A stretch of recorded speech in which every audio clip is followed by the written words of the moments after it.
पहलगाम हल्ल्यानंतर संसदेच्या विशेष अधिवेशनाची मागणी केली जाते आहे। विरोधी पक्ष विशेष अधिवेशन घेण्याची मागणी करणार असल्याचं सूत्रांकडून आपल्याला समजतंय। पहलगाम हल्ल्यानंतर संसदेच्या विशेष अधिवेशनाची मागणी विरोधी पक्षांकडून केली जाते आहे। आणखी माहिती घेऊयात, आपले प्रतिनिधी संदीप राजवळकर आता आपल्यासोबत आहेत। संदीप, नेमकी कोणाकडून ही मागणी पुढे येते आणि यातून नेमकं काय साध्य होणार आहे? सौरभ, खरं तर पहलगामचा हल्ला झाल्यानंतर आपल्याला माहिती आहे की सर्वपक्षीय एक बैठक झाली होती राजधानी दिल्लीमध्ये आणि त्या बैठकीमध्ये सगळ्या पक्षांचे नेते उपस्थित होते। उद्धव ठाकरे यांच्या शिवसेनेमार्फत मात्र कुणी उपस्थित नव्हतं आणि ती बैठक झाल्यानंतर आता काँग्रेसमधून हालचाली सुरू झालेल्या आहेत की विशेष अधिवेशन केंद्र सरकारनं या संदर्भातलं बोलवावं। खरं तर हल्ला झाल्यानंतर तात्काळ केंद्र सरकारनं जाहीर केलं होतं की या संदर्भात विरोधी पक्षांना विश्वासात घेतलं जाईल, सगळी माहिती जी आहे ती विरोधी पक्षांना दिली जाईल।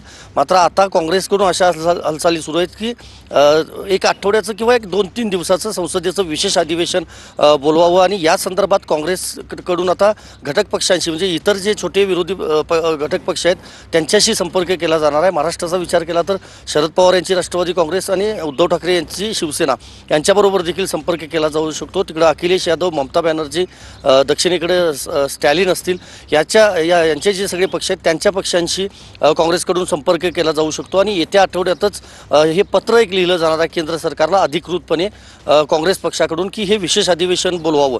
आता हे पत्र लिहिल्यानंतर मागणी मान्य होते का हे बघावं लागेल, कारण आरोप प्रत्यारोप अजूनही सुरू आहेत। पहलगाम हल्ल्याबाबतचे राजकीय पडसाद संपूर्ण देशभरामध्ये उमटत आहेत। NIA आणि सुरक्षा यंत्रणा एकीकडे आपलं काम करत असताना आता संसदेचं हे अधिवेशन केंद्र सरकार बोलवतं का हे बघणं महत्त्वाचं असणार आहे आणि काँग्रेसकडून प्रामुख्यानं सौरभ या संदर्भातल्या आता हालचाली सुरू करण्यात आलेल्या आहेत। संदीप, धन्यवाद या माहितीबद्दल।